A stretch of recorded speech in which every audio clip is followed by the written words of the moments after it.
The British Museum. Sub-Basement 3. Department of Anomalous Antiquities. My name is Dr. Nathaniel Ashcroft, Senior Archivist, Custodian of Restricted Collections. What you are about to hear has been recovered from sealed files, letters, journals, and testimonies once thought too disturbing for public record. Every statement you hear is drawn from Britain's forgotten centuries, the whispered history that hides between faith and fear. These are the National Occult Archives, filed, preserved, never closed. The following document was never intended for public release. Case file NOA1287K, classification. Testimony. Date of statement 7th March 1287. Location Glastonbury Abbey, Somerset. Author Brother Edmund. Cellarer twice, Brother Edmund. Do testify about the presence in our wine cellar. 3 weeks passed. I descended to fetch wine for the Abbot's table. The candle flame bent away from the barrels, as if pushed by unseen breath. I heard whispers in Latin, though no living soul stood near. The words spoke of thirst that water cannot quench. Each night since, the locked cellar door stands open at dawn. Wine casks empty themselves, though no mortal drinks. The whispers grow louder when darkness comes. I placed holy water at the threshold. The barrier holds, but the presence remains trapped below. It pounds against the stones when bells ring for Compline. Our prior attempted an exorcism last Sunday. The presence laughed in voices of the long dead. It knows the names of monks buried 50 winters ago. The abbot forbids entry to all brothers now. Yet the whispers drift up through floor stones into the chapel. They speak during our prayers, mixing with our hymns. Brother Thomas claims he saw a shadow descending the steps. It wore the robes of our order, but its form held no substance. The thing that dwells below hungers still. It calls to us in dreams, begging us to unlock the door. Some brothers hear their mothers' voices. Others hear confessions they must remember. I fear what waits in darkness beneath our sacred ground. The presence grows stronger with each passing night. Brother Edmund, Cellarer, Glastonbury Abbey, Somerset, 7th March, 1287. Archivist's note, Dr. Nathaniel Ashcroft. The Abbey's wine cellar was sealed permanently in 1289. Church records mention no reason for this action, only that the abbot ordered all entrances bricked over and blessed. End of file. Proceeding to next recovered document. The following document was never intended for public release. Case file NOA1459R. Classification. Record date of statement 19th November 1459. Location St. Bartholomew's Hermitage, Northumberland. Author Father William Ashford, Anchorite. Father William Ashford. Do record my observations from this sealed cell. 10 years I have lived walled within this hermitage. Food passes through the small window.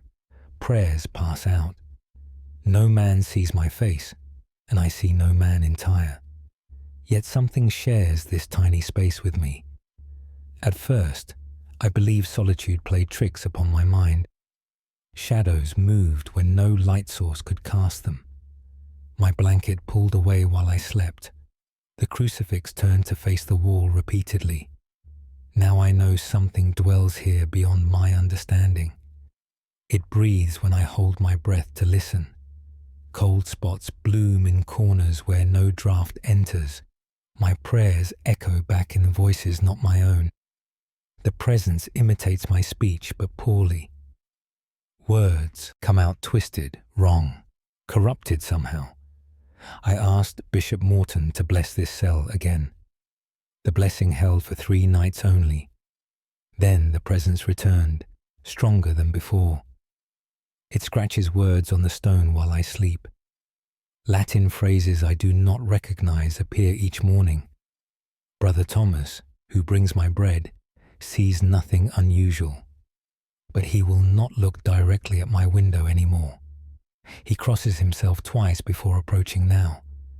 The presence whispers that it has always lived here, that it lived here before these stones were laid, that it will remain long after my bones turn to dust. Father William Ashford, Anchorite St. Bartholomew's Hermitage, Northumberland, 19th November, 1459. Archivist's note. Dr. Nathaniel Ashcroft. The hermitage was abandoned after Ashford's death in 1461. His successor lasted only 6 weeks before requesting transfer to a different parish. End of file. Proceeding to next recovered document. The following document was never intended for public release. Case file NOA 1321. M classification. Testament. Date of statement 2nd August 1321. Location York Minster, Yorkshire. Author Canon Hugh of York Worse, Canon Hugh of York. Do testify about the presence in our bell tower. The great bells rang themselves at midnight last Michaelmas. No rope moved, no hand pulled. Yet the bronze sang out. I climbed the tower to investigate against all wisdom. The chamber stood empty, save for shadows too thick. The bells swung wildly, though no wind reached that height. I heard a voice counting in Latin between each toll. 12 strokes, as if marking an hour that does not exist. The counting began again immediately after the 12th bell.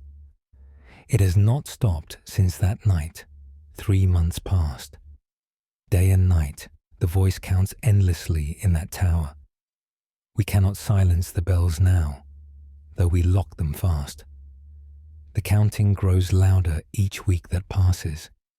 Other sounds join it now, like distant screaming. The Archbishop came from Canterbury to witness this.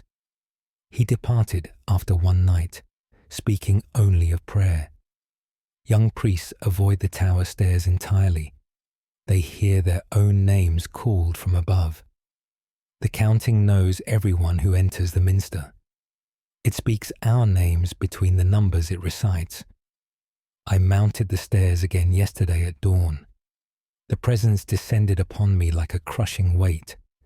I felt myself lifted from the stones, suspended in air, then dropped, left gasping on the cold floor. The counting never faltered throughout this assault. It continues still, relentless and eternal, never ceasing. Canon Hugh of York, York Minster, Yorkshire, 2nd August, 1321. Archivist's note. Dr. Nathaniel Ashcroft. The tower was closed to all but essential maintenance after 1325. Bells ceased to be rung from that location for nearly 2 centuries. End of file. Proceeding to next recovered document. The following document was never intended for public release. Case file NOA 1578D. Classification. Account date of statement 24th January 1578. Location Whitby Abbey, Yorkshire. Author Prior Nathaniel Blackwood Wooey. Prior Bethanan Nathaniel Blackwood. Do account for the disturbances in our eastern cloister. 4 monks witnessed the same figure last Tuesday. A woman in grey robes walking the covered walkway. She passed through Brother John, as if he were made of mist. He collapsed immediately, unable to speak for 2 hours. When words returned, he spoke only in languages unknown to us. Our physician could find no earthly ailment upon him. The woman appears each evening when darkness falls. She walks the same path repeatedly, never deviating. Her lips move constantly, but no sound emerges. Brother Peter attempted to address her directly. She turned to face him, and he saw her eyes. Empty spaces where eyes should rest, dark and hollow. He has not left his cell since that evening. The woman's appearances have increased in frequency. Now she walks the cloister thrice nightly, sometimes more. We sprinkled holy water along her path. She walks through it without reaction or pause. A cross was placed directly in her way. She moved through it as if it were smoke. The Archbishop's representative came to investigate yesterday. The woman appeared during his observation, walking her endless circuit. He recorded her presence, measured her route carefully, but he could offer no explanation for what she is. She continues her walks every night without fail, trapped in some action she cannot abandon or complete. Prior Nathaniel Blackwood, Whitby Abbey, Yorkshire, 24th January, 1578. Archivist's note. Dr. Nathaniel Ashcroft. The eastern cloister was walled off in 1582. Abbey records make no direct mention of this decision, only noting architectural repairs required. End of file. Proceeding to next recovered document. The following document was never intended for public release. Case file NOA 1643T. Classification. Confession. Date of statement 11th September 1643. Location. St. Michael's Rectory, Cornwall. Author Reverend Thomas Penrose. Reverend Thomas Penrose, do confess my terror of the room above my study. The previous rector left suddenly, without explanation. I discovered why on my third night in this rectory. Footsteps crossed the upper room at 2 o'clock. Heavy, measured steps that circled endlessly overhead. I climbed the stairs to find the room empty, yet the footsteps continued even as I stood within. The floor creaked under invisible weight all around me. I fled back down to my study, shaking badly. The walking continued until first light touched the windows. Each night since, the pattern repeats exactly. 2 o'clock brings the footsteps without variation. I have tried sleeping elsewhere in the rectory. The presence knows when I move to different rooms. The footsteps follow overhead, wherever I lay my head. Parishioners have begun to notice my exhaustion. I cannot explain what keeps me wakeful. My predecessor left no writings, no warnings, no guidance. The bishop's office holds no record of complaints, yet surely he heard what I hear every night. I attempted to bless the upper room last Sunday.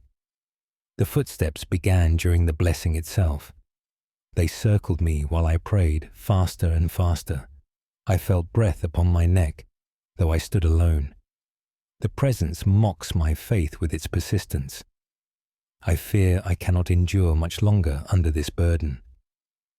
Reverend Thomas Penrose, St. Michael's Rectory, Cornwall. 11th September, 1643. Archivist. Note. Dr. Nathaniel Ashcroft. Reverend Penrose abandoned the rectory after 8 months.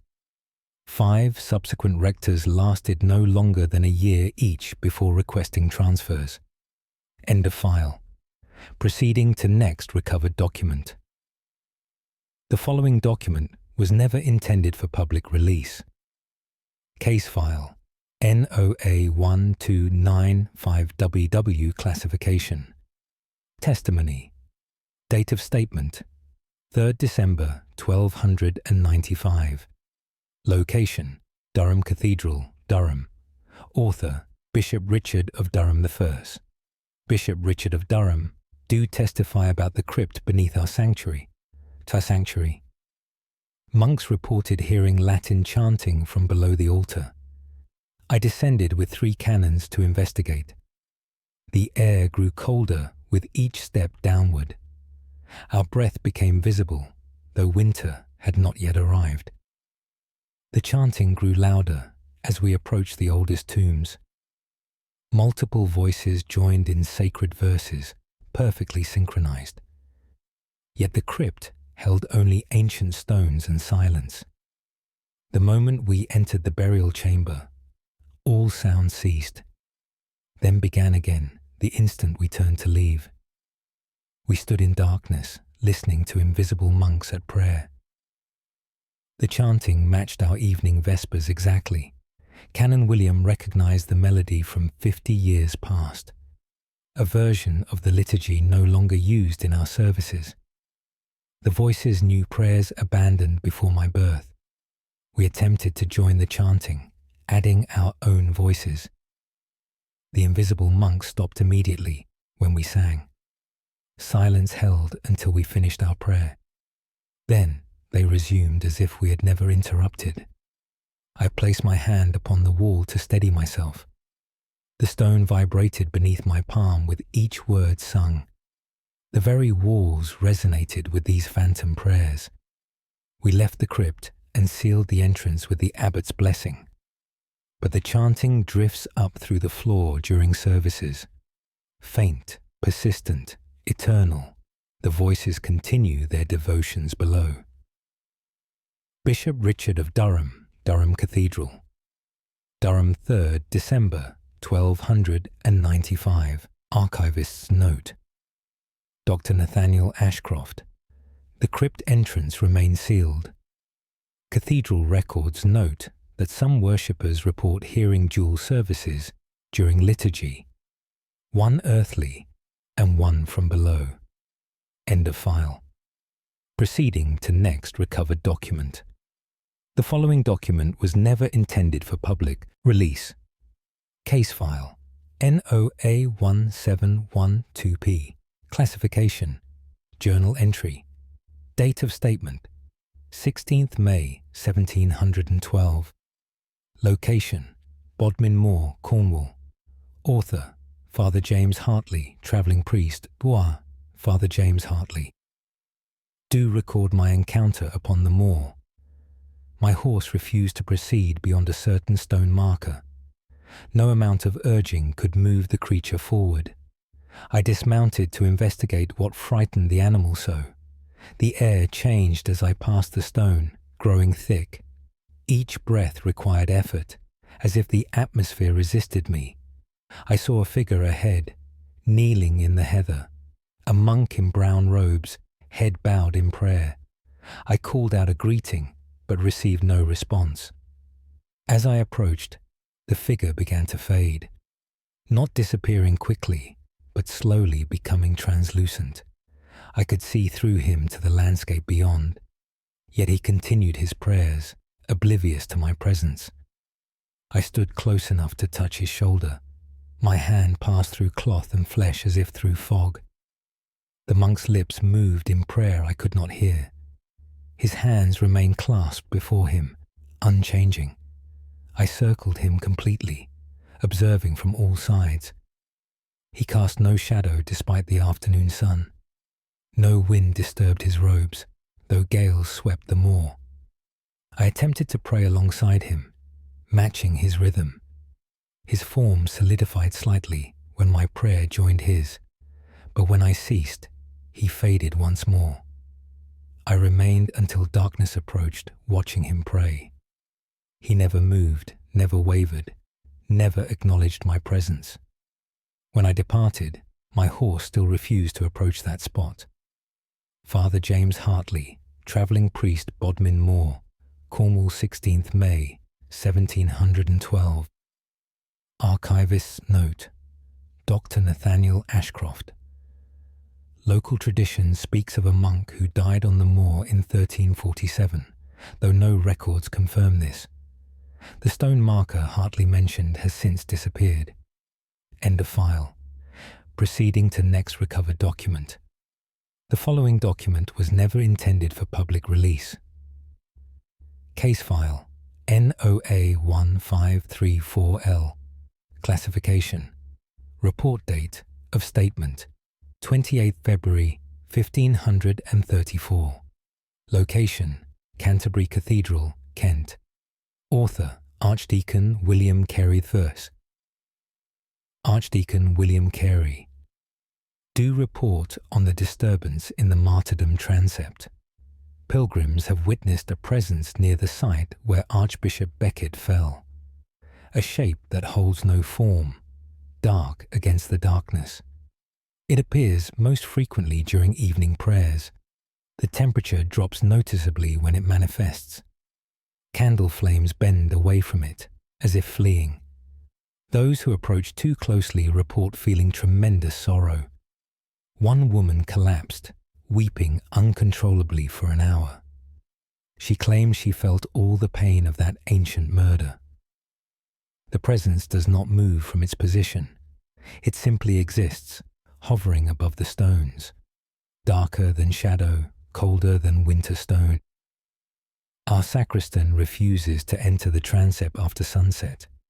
He has heard voices speaking Latin within that space, words that sound like prayers, but wrong somehow, twisted in ways that make his bones ache. I witnessed the presence myself last Wednesday evening. The air grew heavy, pressing down upon my chest. Breathing became difficult, almost painful. The shape materialized slowly, taking nearly a minute to solidify. It held a vaguely human outline, but nothing more. No features, no details, just darkness given form. I spoke the blessing for the dead, but it remained. Holy water evaporated before touching the stones beneath it. The presence endures beyond our ability to dispel it. It will not leave the place where blood was spilled. Archdeacon William Carey, Canterbury Cathedral, Kent, 28th February, 1534. Archivist's note. Dr. Nathaniel Ashcroft. The martyrdom site remains a place of pilgrimage. Many visitors report unusual sensations in this transept, though few experience full manifestations. End of file. Proceeding to next recovered document. The following document was never intended for public release. Case file NOA141-7N. Classification. Statement. Date of statement 9th October 1417. Location. Tintern Abbey, Monmouthshire. Author Abbot Richard of Tintern. Abbot Richard of Tintern. Do state the truth about our library. Books move themselves to different shelves overnight. We find them in mourning where they were not placed. Brother Martin, our librarian, has tried to establish order. Each evening, he arranges the volumes according to our system. Each morning, they have rearranged themselves, not randomly, but with deliberate purpose. All texts concerning the afterlife gather together. Books about angels cluster in one corner. Writings on demons collect in another, as if some invisible scholar organizes by topic. Pages turn when no one stands near the lecterns. We hear the rustling of parchment from empty aisles. Candles extinguish themselves in sequence across the room. One by one, darkness claims the library. Brother Martin remained inside one evening to watch. He witnessed a shadow moving between the shelves. It paused at each book, as if reading the spines. When it reached the manuscript he was studying, it stopped. The book opened itself, pages turning rapidly. The shadow bent over the text, studying intently. Brother Martin spoke, asking what it sought. The shadow fled instantly, vanishing into the walls. But the book remained open to a passage about eternal rest. The presence continues its nightly studies. We no longer resist its reorganization of our collection. Abbot Richard of Tintern, Tintern Abbey, Monmouthshire, 9th October, 1417. Archivist's note. Dr. Nathaniel Ashcroft. The Abbey library was damaged by fire in 1421. Local legend claims the fire started simultaneously in multiple locations. though official records cite accidental causes. End of file. Proceeding to next recovered document. The following document was never intended for public release. Case file NOA 1679B. Classification. Account date of statement 1st April 1679. Location St. Cuthbert's Church, Cumbria. Author Reverend John Blackwell. Yes, Reverend John Blackwell. Do account for the phenomenon in our churchyard. A figure walks among the graves each night at 11. Tall, dressed in vestments from centuries past, carrying a censer that produces no visible smoke. Yet those near the church smell incense on the wind. The figure follows the same path through the tombstones, stopping at 7 specific graves in precise order. At each, it pauses for exactly 3 minutes. We time the intervals with an hourglass. The figure never deviates from this routine. Rain or clear sky, the walk continues nightly. I confronted it directly last Thursday, positioned myself directly in its path. The figure walked toward me without slowing. I stood my ground, determined to block its progress. It passed through me like winter wind. I felt coldness deep within my bones, an emptiness that hollowed my chest briefly. When I turned, the figure continued its rounds, unaware of my presence or uncaring.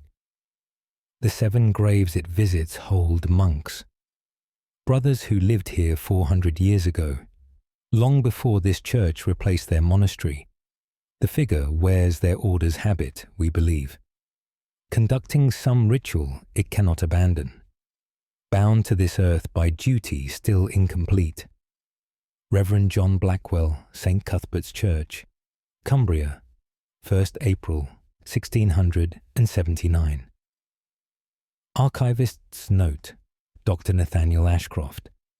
Parish records confirm a Cistercian monastery occupied this site from 1250 to 1535. The 7 graves mentioned were discovered during church renovations in 1682. End of file. Proceeding to next recovered document. The following document was never intended for public release. Case file NOA 1386F. Classification. Testimony. Date of statement 15th July 1386. Location Fountains Abbey, Yorkshire. Author Brother Thomas of Fountains 1, Brother Thomas of Fountains. Do testify about the presence in our infirmary. 3 weeks past, Brother William took ill with fever. We moved him to the sick room for constant care. He recovered within days, but spoke of strange visitors. A woman in grey who stood beside his bed at night. She said nothing, only watched him while he slept. When he woke, she remained visible for moments, then faded slowly like mist burned by morning sun. Brother William insisted she meant no harm, that her presence brought comfort during his fever. 2 nights ago, Brother Paul fell ill similarly. We placed him in the same bed Brother William used. He reported the same visitor, the same grey robes. She stood watching throughout his fevered sleep. Last night, I volunteered to sit vigil, to observe this presence and record its truth. Midnight brought a chill to the infirmary. The candle flames bent toward the empty corner. She appeared gradually, taking form from shadow. A woman of middle years, worn by hardship. Her clothes belonged to no current fashion, cut and style from generations past. She moved to the bedside where Brother Paul slept, stood watching him with expression of deep concern. I spoke to her, but she gave no response. She remains with the sick, unable to depart. Brother Thomas of Fountains, Fountains Abbey, Yorkshire, 15th July 1386. Archivist's note. Note, Dr. Nathaniel Ashcroft, Abbey, records mention a severe plague in 1349 that killed many monks. A woman from the local village nursed the sick against the abbot's orders, then perished herself. End of file. Proceeding to next recovered document. The following document was never intended for public release.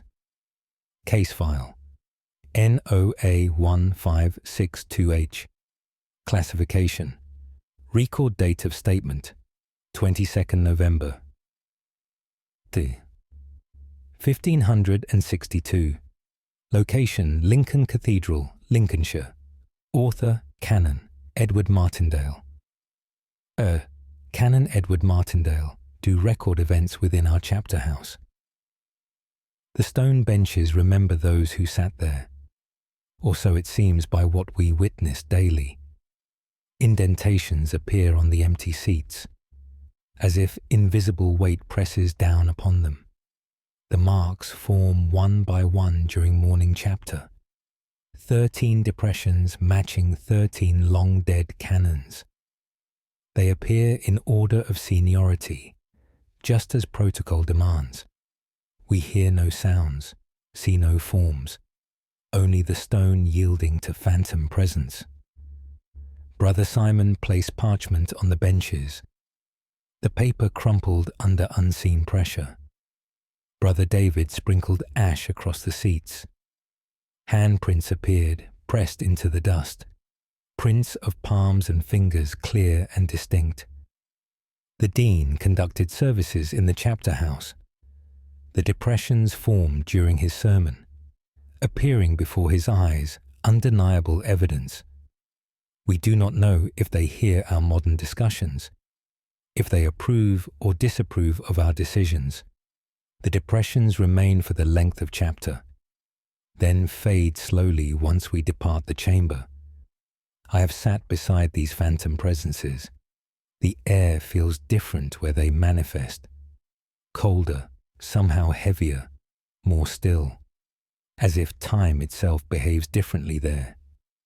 The invisible chapter continues attending our meetings, bearing witness to all our deliberations evermore. Canon Edward Martindale, Lincoln Cathedral, Lincolnshire, 22nd November, 1562. Archivist's note. Dr. Nathaniel Ashcroft. The chapter house was built in 1235. Records show 13 canons served there until the dissolution period, when the entire assembly was dismissed under unclear circumstances. End of file. Proceeding to next recovered document. The following document was never intended for public release. Case file NOA1491S. Classification. Testament. Date of statement 5th January 1491. Location Revol's Abbey, Yorkshire. Author Prior Geoffrey Sutton. Prior Geoffrey Sutton. Do testify about the voice in our scriptorium. The monks hear dictation when they work alone. A voice speaking Latin, clear and precise, giving instruction on proper manuscript illumination. Brother Andrew followed the directions he heard, created a perfect initial capital according to ancient style, yet he had never received training in such techniques. Brother Peter heard corrections to his copying. The voice pointed out errors before he noticed them, told him exactly where he had miswritten words.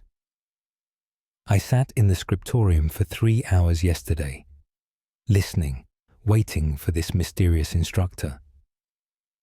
The voice began shortly after noon bells, speaking in Latin of proper parchment preparation, describing methods we have not used for decades. I called out, demanding to know who spoke.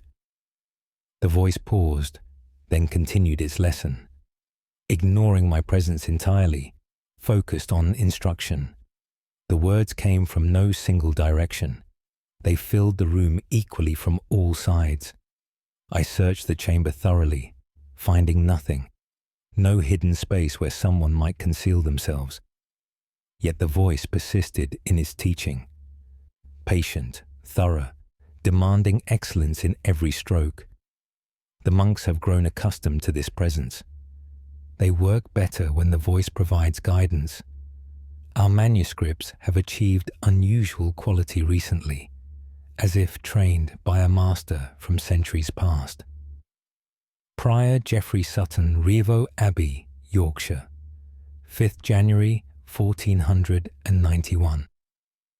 Archivist's note, Dr. Nathaniel Ashcroft. The Abbey produced several extraordinary illuminated manuscripts between 1490 and 1495. Art historians note techniques in these works that had been lost for 200 years. End of file. Proceeding to next recovered document. The following document was never intended for public release. Case file NOA1728VAR. Classification. Confession. Date of statement. 13th March 1728. Location. St. Petrock's Church, Cornwall. Author. Vicar Thomas Pendennis Worse. Vicar Thomas Pendennis. Do confess my fear of the baptismal font. Water placed within it freezes overnight. Even during summer warmth, ice forms, thick enough to require chipping away before services. The font itself remains room temperature to touch. Only the water freezes solid, nothing else. I blessed the water using proper liturgy. It froze that same night, blessed ice. The sexton refuses to fill the font anymore. He claims something drinks the water before it freezes. That the level drops first, then ice forms. I watched the font all night last Tuesday. Sat in darkness with only moonlight through windows. At midnight, ripples disturbed the water's surface, though no wind reached inside the church. The water level decreased visibly over 10 minutes, as if something beneath drank deeply. Then cold crept across the surface rapidly. Ice crystallized from the center outward. Within moments, the font held frozen water. I touched the ice and it burned with cold. My finger went numb for hours afterward. Parishioners avoid the font when possible. Mothers request baptisms in other parishes now. I have asked the bishop for guidance. He suggested we empty the font entirely. Leave it dry until we understand what dwells there. Vicar Thomas Pendennis, St. Petrock's Church, Cornwall, 13th March, 1728. Archivist's note, Dr. Nathaniel Ashcroft. The font was removed in 1730 and replaced with a new one. The original was buried in the churchyard. Local records note the replacement font functions normally. End of file. Proceeding to next recovered document. The following document was never intended for public release. Case file NOA1243C. Classification. Report date of statement 8th June 1243. Location Norwich Cathedral, Norfolk. Author Bishop Walter of Norwich Thurse. Bishop Walter of Norwich. Do report on disturbances in our cloisters. Monks witness figures walking the covered passages. Forms dressed in habits identical to our own, moving with purpose through the arched walkways.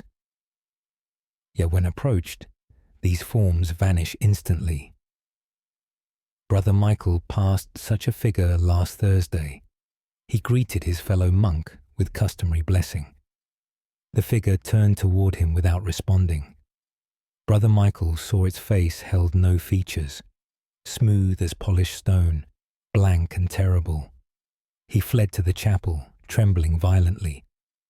Other monks report similar encounters daily now. The forms appear most frequently during prayer hours, walking the cloisters during our devotions, as if maintaining their own sacred routines. Canon.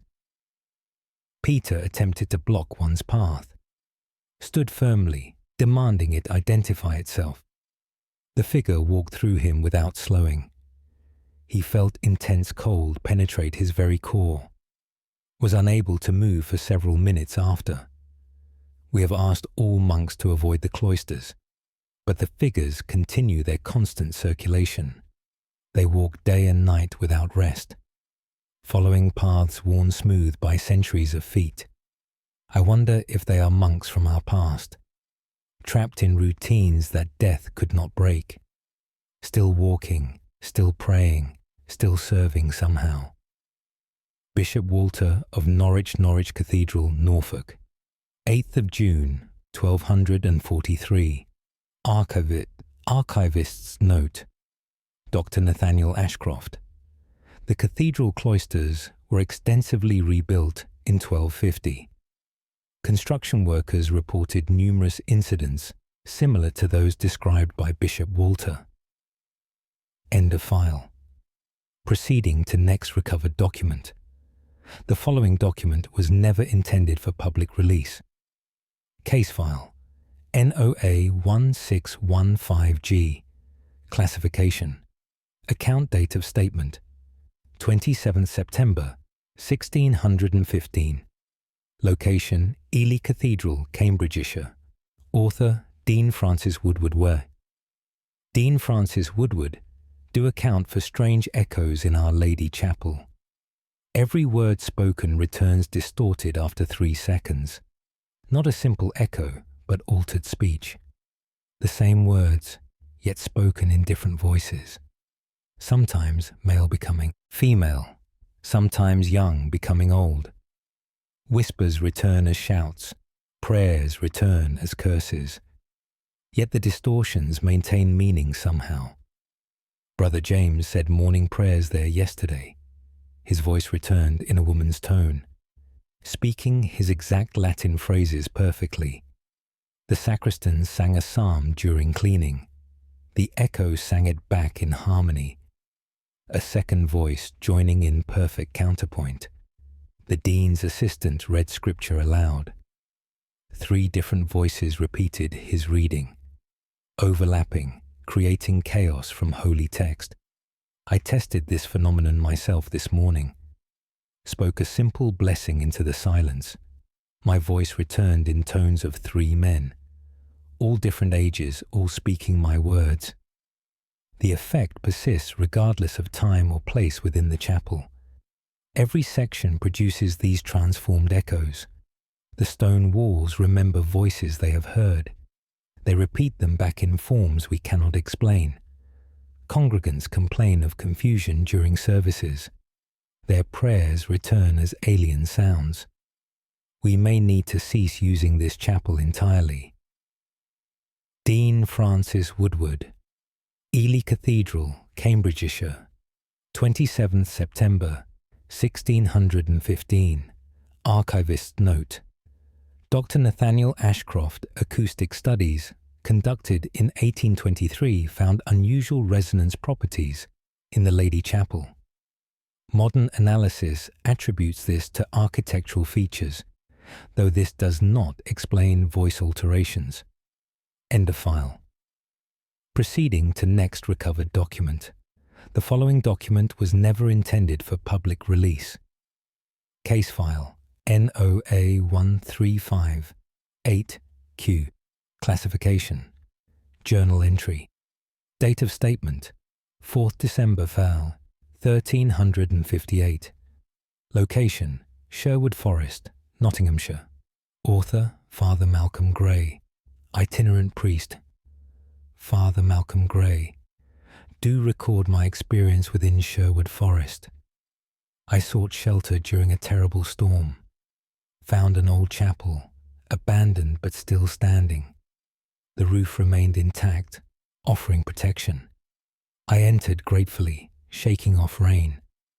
The interior held no furnishings whatsoever. Bare stone walls, an empty floor, yet I felt dozens of eyes upon me. The sensation of being watched intensely. I called out, asking if anyone needed assistance.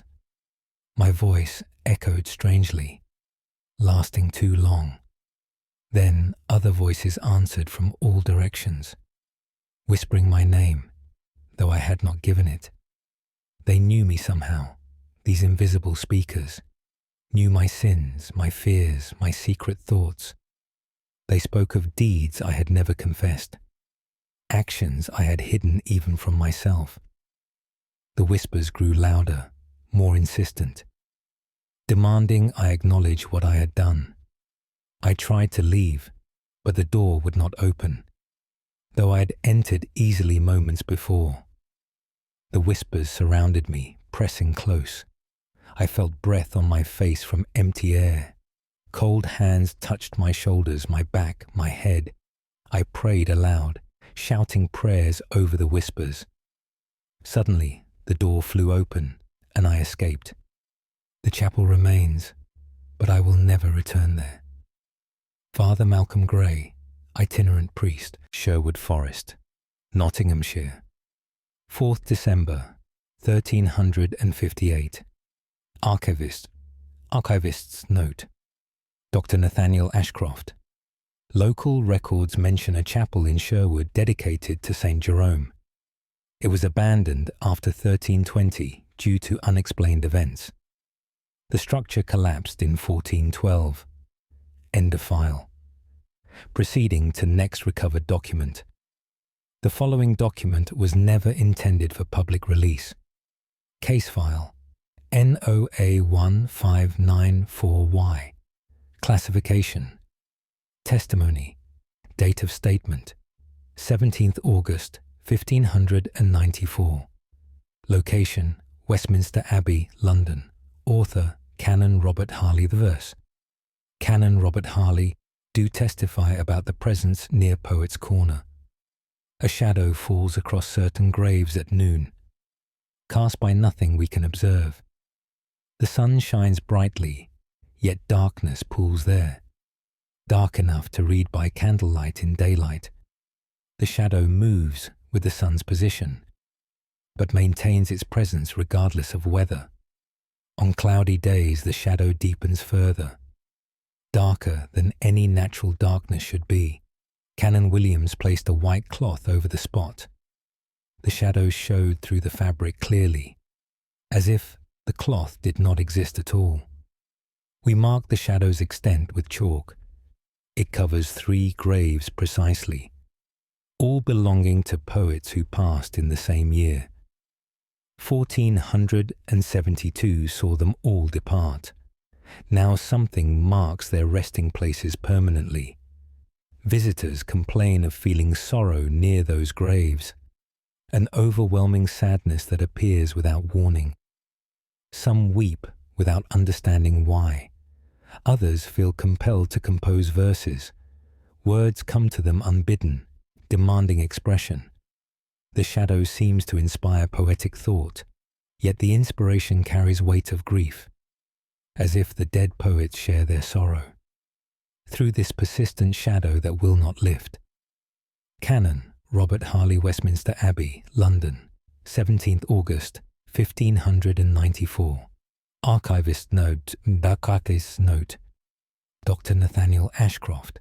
The shadow described appears in photographs taken between 1890 and present day. No architectural or natural feature explains its consistent presence. End of file. Proceeding to next recovered document. The following document was never intended for public release. Case file NOA1476J. Classification. Statement. Date of statement. 10th May 1476. Location. Battle Abbey, Sussex. Author. Abbot William de Warenne, Fouet. Abbot William de Warenne do state what occurs on the battlefield grounds. Every year on the anniversary of the great battle, sounds return. October 14th brings phantom warfare to our lands. We hear clashing metal, shouting men, horses screaming. Yet the fields lie empty under autumn sky. The sounds begin at dawn and continue until darkness. Brother Thomas walked the battlefield during these noises. He saw nothing, but felt arrows pass near his head, heard them strike the earth all around him. One passed through his robe, leaving no mark. The fabric remained intact, though he felt the impact. Monks avoid the grounds on this date now. We remain inside the abbey walls entirely. Still the sounds penetrate our stone buildings. We hear the battle raging outside our windows. It follows the historical accounts precisely, starting with Norman charges at first light, ending with evening surrender on the hill. The sequence never varies year to year. Every detail repeats exactly as it occurred. 400 years have passed since that day, yet the battle continues annually without fail. The dead replay their final moments eternally, trapped in the last hours of their earthly lives. We pray for their souls each October, but the sounds return regardless of our prayers. History remains bound to this blood-soaked ground. Abbot William de Warenne, Battle Abbey, Sussex, 10th May 1476. Archivist's note, Dr. Nathaniel Ashcroft. Multiple witnesses from various centuries have reported similar phenomena on October 14th. Modern recordings from this date show anomalous sounds consistent with medieval warfare. End of file. Proceeding to next recovered document. The following document was never intended for public release. Case file NOA 1683A. Classification. Record date of statement 21st March 1683. Location: St. David's Cathedral, Pembrokeshire. Author: Bishop Henry Gower Furs. Bishop Henry Gower. Do record events within our cathedral nave. Candles light themselves during empty hours. We extinguish them before departing each evening. By morning, dozens burn steadily once more. No living person enters during night hours. The doors remain locked. The sexton holds keys. Yet the candles burn regardless. We tested this phenomenon last Tuesday, left the nave entirely dark, removed all candles, placed wax and wicks in the vestry, locked both doors, sealed them with wax. In the morning, 20 candles burned in the nave, arranged precisely where they normally stand. The seals on the doors remained unbroken. The vestry held no missing candles, yet the nave blazed with light. We do not know where these candles come from, or who lights them in the darkness. The flames burn without consuming the wax. The same candles burn night after night, never growing shorter, never melting down. Brother David measured them carefully over 1 week. They remained exactly the same height throughout. The candles provide light for no living eyes, yet they burn faithfully every single night, as if some congregation still gathers here, worshipping in hours when we all sleep. Bishop Henry Gower, St. David's Cathedral, Pembrokeshire, 21st March 1683. Archivist's note, Dr. Nathaniel Ashcroft. The phenomenon ceased abruptly in 1685 after renovations to the nave. No explanation was found for either the candles' appearance or their eventual cessation. End of file. Proceeding to next recovered document. The following document was never intended for public release.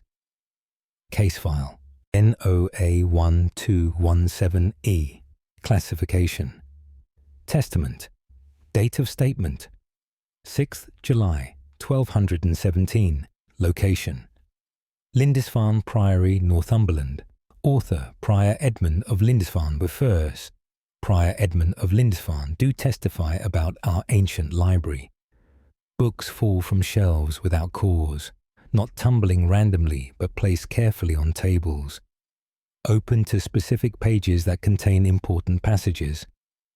Brother Cuthbert found volumes arranged thus yesterday. 4 different texts, all open to verses about angels, all discussing the same theological question, as if someone researched this topic during the night. We locked the library securely before bed, found it unlocked at dawn, with books displayed. The lock showed no signs of forcing. Brother Aidan discovered similar arrangements twice this week. Each time, the text addressed one specific subject, once about purgatory, once about redemption. Always scholarly, always relevant, always precisely selected. I stayed awake in the library 3 nights ago, watched the shelves carefully until midnight. Sleep claimed me despite my determination. Woke at dawn to find books arranged once more. 5 texts concerning monastic vows lay open, all marked at passages discussing obedience. The presence works while we cannot observe, performs its studies beyond our wakeful knowledge. We have ceased locking the library now. Whatever dwells there means no harm. It seeks knowledge, understanding, theological wisdom. A scholar trapped between earth and heaven, Prior Edmund of Lindisfarne. Lindisfarne Priory, Northumberland, 6th July 1217. Archivist's note. Dr. Nathaniel Ashcroft. The priory was abandoned after raids in 1537. When investigators entered in 1550, they found the library perfectly organized with several books open on tables, despite decades of neglect. End of file. Proceeding to next recovered document. The following document was never intended for public release. Case file NOA 1529U. Classification. Confession. Date of statement 14th November 1529. Location: Gloucester Cathedral, Gloucestershire. Author: Dean Thomas Morton. Dean Thomas Morton. Do confess my terror of the cloister garth. The garden at the cloister's centre holds something wrong. Plants grow in patterns that should not occur. Roses bloom in winter, die in summer heat. Flowers arrange themselves into shapes overnight. Perfect circles, crosses, symbols we do not recognize. The gardener gave up attempting normal cultivation. Now he merely observes what grows naturally, or unnaturally, as the case may be. I walked the paths last evening at sunset. The flowers turned to follow my movement, all facing toward me regardless of sun position. I stopped walking, and they slowly rotated back, returning to their previous arrangement. Brother Paul planted vegetables in the northeast corner. They grew into writhing, twisted forms, nothing like the seeds he had sown. We harvested them, but no one would eat them. The shapes disturbed even the kitchen staff. Now we leave the garden entirely alone. Let it do as it wishes without interference. The patterns become more elaborate each season, more complex, more deliberately strange. I wonder what message these arrangements convey, if they spell words in a language forgotten, or write prayers in forms we cannot read. The garden keeps its secrets from our understanding. Dean Thomas Morton, Gloucester Cathedral, Gloucestershire, 14th November, 1529. Archivist's note. Dr. Nathaniel Ashcroft. The cloister garth was paved over in 1535. Cathedral records give no reason for this decision, only noting that the garden was replaced with stone. End of file. Proceeding to next recovered document. The following document was never intended for public release.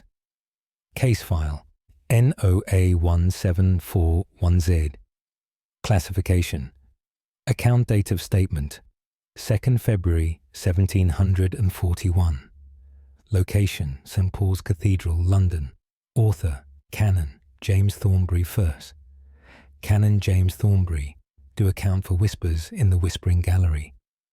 The gallery carries sound around its curved walls famously, but some sounds travel that were never spoken. Conversations from centuries past repeat endlessly. Yesterday I heard two men discussing the plague, speaking in language from Elizabethan times. Today, voices argued about theological matters, using terms not employed since medieval days. The whispers contain fragments of 1,000 discussions, snippets of sermons, confessions, prayers, debates, all echoing eternally within these curving walls. Canon Robert stood opposite me in the gallery. We spoke not a word to each other, yet voices filled the space between us. Dozens speaking simultaneously in chaos, some in English, some in Latin, others in languages neither of us recognized. The whispers never cease entirely now. Even when the gallery stands empty, the walls remember every word ever spoken here. They play them back in endless combination. New visitors hear the whispers and think them living. Turn to see who speaks, finding no one present. The effect disturbs many who experience it. Some flee the gallery, refusing to return. I have grown accustomed to these phantom voices. They are history speaking. Time collapsed upon itself. Canon James Thornbury, St. Paul's Cathedral, London, 2nd February 1741. Archivist's note. Dr. Nathaniel Ashcroft. Acoustic studies confirm the Whispering Gallery's unique properties. However, recordings reveal sounds that match no contemporary visitors, suggesting unusual acoustic retention or replay phenomena. End of file. Proceeding to next recovered document. The following document was never intended for public release. Case file NOA 1395. I classification report. Date of statement 18th January 1395. Location Wells Cathedral, Somerset. Author Bishop Ralph of Wells Wombs. Bishop Ralph of Wells Zoufers. Do report on our astronomical clock. The mechanism shows more than sun and moon. On certain nights, additional figures appear. Forms not part of the original design. They move among the painted stars and planets. Shadow figures that rotate with the clockwork.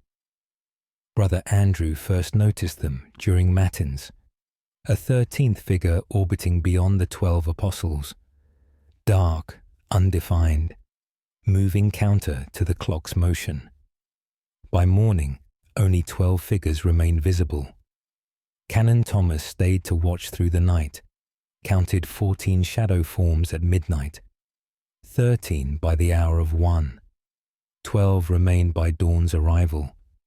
The extras appear only in darkness, vanishing when daylight touches the clock face. We cannot explain their presence or purpose. The clockmaker died 10 years ago.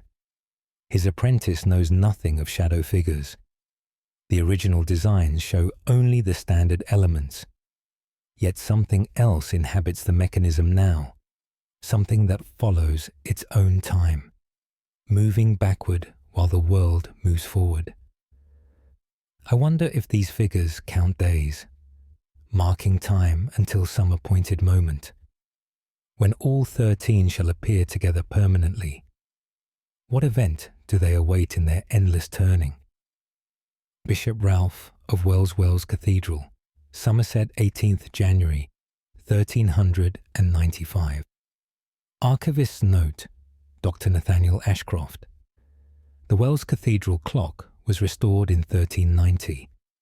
Maintenance records from subsequent decades mention additional wheel marks inside the mechanism, though no extra gears were found. End of file. Proceeding to next recovered document. The following document was never intended for public release. Case file NOA 14 Classification. Testimony. Date of statement 25th April 1452.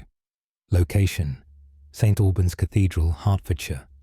Author Abbot John of St. Albans. Fias Abbot John of St. Albans, do testify about reflections in our shrine. The silver reliquary reflects more than the room around it. Monks see figures standing behind them in its surface. Yet when they turn, no one occupies that space. The figures wear vestments from ages past. Some appear in chains, others in fine robes. All share expressions of deep sorrow. Brother Edmund polished the shrine last Thursday, saw his own reflection flanked by 2 monks. Neither brother stood anywhere near him. He recognized neither face from our current community. The figures remained visible for several minutes, then faded slowly from the polished silver. Canon Peter examined the reliquary carefully, found nothing unusual about the metal itself. Yet the strange reflections continue appearing, most frequently during evening prayers, when candles provide the only light source. The figures seem most solid in flickering illumination. I witnessed 3 such forms yesterday, standing in positions where no person stood. Their mouths moved as if speaking prayers, but no sound accompanied their phantom devotions. The shrine holds more than holy relics now. It captures something of those who worshipped here before, their images impressed upon the silver forever, praying still, though their flesh turned to dust. Abbot John of St. Albans Cathedral, Hertfordshire, 25th April, 1452. Archivists note: Dr. Nathaniel Ashcroft. The shrine was dismantled during dissolution in 1539. The silver was melted down for coinage. Several mint workers reported strange visions during the smelting process. End of file. Proceeding to next recovered document. The following document was never intended for public release. Case file NOA 163, 8O classification, journal entry, date of statement, 12th June 1638, location Salisbury Cathedral, Wiltshire. Author Dean William Gray. Dean William Gray, do record my observations of the spire. At certain hours, the shadow it casts moves incorrectly, not following the sun's path as geometry demands. The shadow points toward the cathedral entrance, regardless of actual sun position. Brother Timothy measured this phenomenon precisely, used sundials and charts to track the variation. The shadow defies natural law completely. It maintains one direction for exactly 1 hour, from 11 until noon each day, pointing steadfastly at the western doors. Then suddenly snaps back to its proper position. The transition happens instantly, without gradual movement. Witnesses describe it as unsettling. The shadow simply appears where it should be, as if the previous hour had never occurred. I stood in the shadow during its strange behavior, felt coldness despite warm June weather, a chill that penetrated clothing and flesh. My assistant refused to enter the shadow, said it looked wrong, felt wrong, was wrong. We photographed the effect using camera obscura. The shadow appears in our drawings pointing westward, while the sun clearly shone from the east. No natural explanation suffices for this occurrence. The spire itself appears normal in all respects, yet its shadow remembers something we have forgotten. Dean William Gray, Salisbury Cathedral, Wiltshire, 12th of June, 1638. Archivists note: Dr. Nathaniel Ashcroft. Historical records indicate the western doors were the site of a significant event in 1220, though details were deliberately obscured. The spire's behavior may mark this anniversary. End of file. Proceeding to next recovered document. The following document was never intended for public release. Case file NOA 14XX. Classification. Statement. Date of statement. 9th September 1514. Location. Chester Cathedral, Cheshire. Author, Prior Robert Mason V. Prior Robert Mason. Do state the truth about our refectory. The dining hall serves meals to more than visible monks. Places set for 30, yet only 20 monks reside here. The extra settings empty themselves during meals. Bread vanishes from plates, wine levels drop, yet no hand touches them that we can see. The invisible diners maintain perfect manners. Waiting between courses, using utensils properly, we hear the faint scrape of chairs being moved, the rustle of robes as they settle to eat. Occasionally, very faint conversation in Latin. Brother Edmund attempted to occupy an empty seat, found himself unable to sit in that space. An invisible resistance prevented him, as if someone already occupied the chair. He felt pressure against his legs when he tried to force it. We now leave those 10 places set permanently. Honor the monks who still gather for meals, though death claimed them decades ago. They maintain their community in the refectory, eating phantom food, drinking phantom wine. Following the rule they swore to keep. The living and the dead dine side by side here, separated by sight, but not by space. Their world and ours overlap in this hall. Perhaps it has always been thus in holy places. The boundary between here and hereafter grows thin. Prior Robert Mason, Chester Cathedral, Cheshire, 9th September, 1514. Archivist's note. Dr. Nathaniel Ashcroft Cathedral records show 10 monks perished from plague in 1471. The refectory seating arrangement has remained unchanged since that time, despite changing community size. End of file. Proceeding to next recovered document. The following document was never intended for public release. Case file NOA1767M. Classification. Confession. Date of statement 3rd October 1767. Location Bristol Cathedral, Bristol. Author Canon Edmund Wright. Canon Edmund Wright. Do confess what I witnessed in our Eastern chapel. I remained after evening prayers to contemplate in silence. The chapel emptied, leaving me alone with my thoughts. Or so I believed until the bell tower struck 9. As the final chime faded, the air grew cold. My breath became visible, though the night was mild. A figure materialized before the altar slowly, taking form from nothing, solidifying gradually. A monk in robes bleached white by centuries. He knelt in prayer, hands clasped barhead before him. I could see through him to the altar beyond. Yet his form possessed weight, substance, reality. I spoke, but he gave no indication of hearing. His lips moved in prayer I could not hear. I approached carefully, drawn by curiosity. The closer I came, the colder the air became. At 3 paces distance, I could move no closer.